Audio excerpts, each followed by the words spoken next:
Today guys, I'm going to show you a super potent and powerful mixture that you can make to fill in those not so full bare spots of your yard.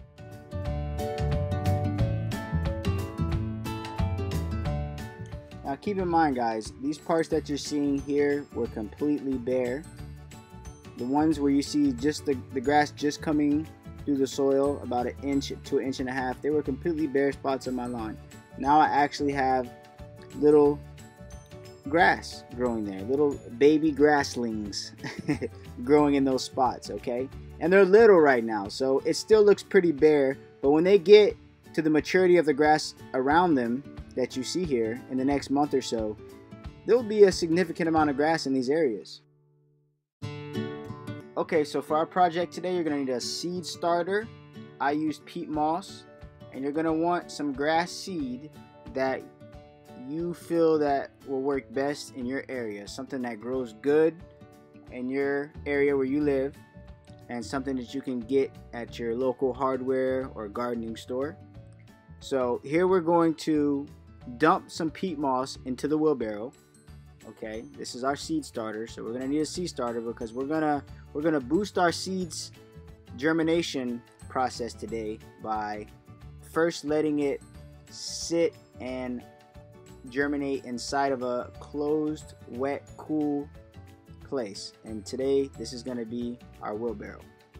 So we're going to first put our peat moss, and we're going to put our seed, and then we're going to wet it and mix it all together really good, which I'll show you here shortly.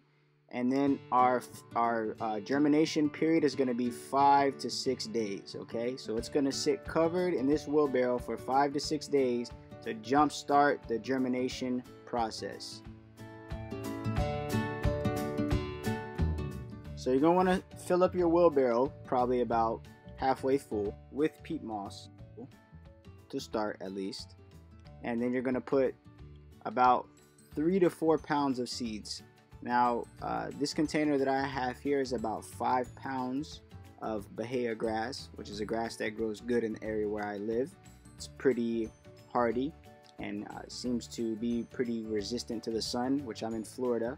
So that's something that, you know, is important for the area that I live in. Now, where you live, the grass could be different. It could be ryegrass, or any other multitude of different species of grass. You just have to do the homework in the area where you live to find what grass works the best. So the container is 5 pounds, but I was just finishing up the other container, and this is a fresh container. But just remember guys, total I'm using about 3 to 4 pounds. Honestly, you could go a little more if you want, or a little less. But remember, we're going to be using this as our concentrate, okay? And so later on, we're going to mix this in with some other soil before we actually spread it on the ground. So with that being said, me personally, I like to use a little more. I like to be a little more liberal and just, get a good amount of seed, because I'm ultimately wanting a nice thick lawn, and I'm sure you guys do too. So, 3 to 5 pounds, 3 to 4 pounds, somewhere in there is gonna be sufficient for you guys.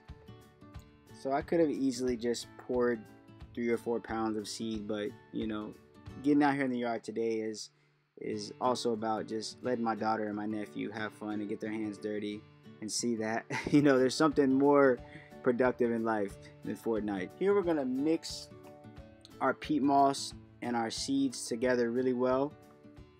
Now later on, you'll see that there will be some more mixture in the wheelbarrow. Now I like to start off with about half of the wheelbarrow full of peat moss and add maybe 2 to 2.5 pounds of seeds and mix it really good top to bottom with my hand, or with our hands in this case.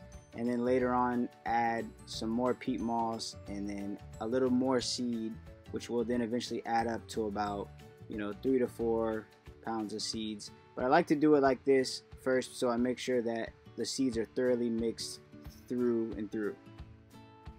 Okay guys, so you can see here we have a little bit more material here, a little bit more concentrate. Okay, so I did add some more peat moss and we added more seeds, and so here you can see we're beginning to add some moisture. Okay, now there's a little trick to this, guys, because me personally, what I've experienced is if you put it on the mist setting, which you see me using here, or my daughter using here, it will lessen the chance of you clumping up your material. Because if you put it on soak or you put it on jet mode, it will seemingly put more water in and will seemingly put, you know, moisture in faster.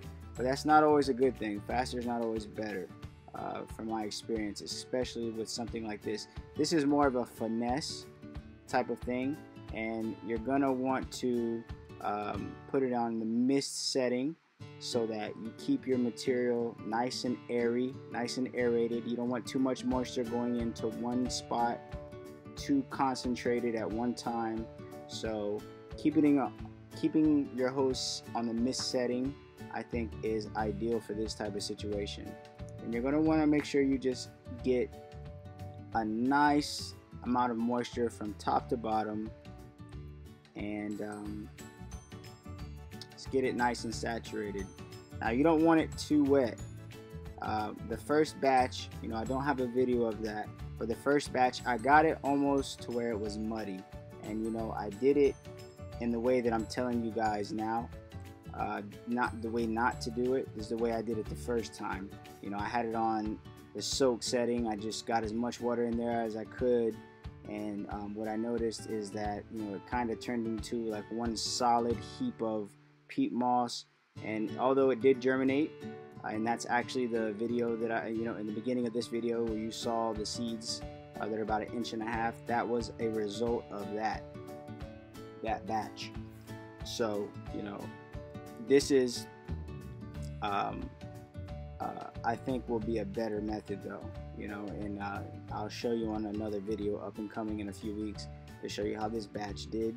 But I personally, just from my experience with gardening, you know, if you put too much water, sometimes could hinder the seeds from germinating as fast as they possibly could.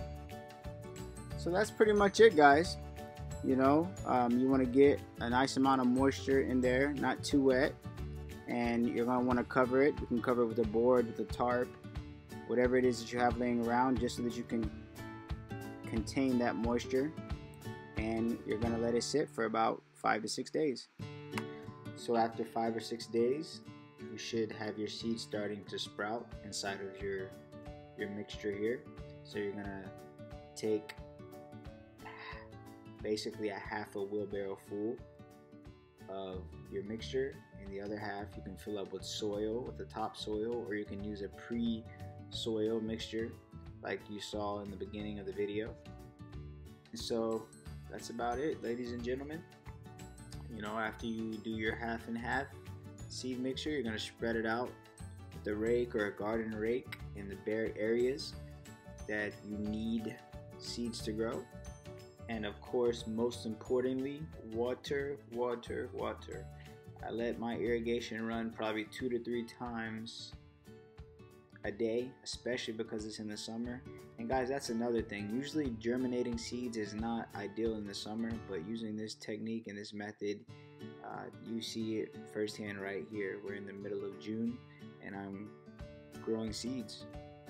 So it does work. And you know, but just make sure, if you guys don't have irrigation, water 2 to 3 times a day manually with your hose. You have to do this, otherwise it will not work.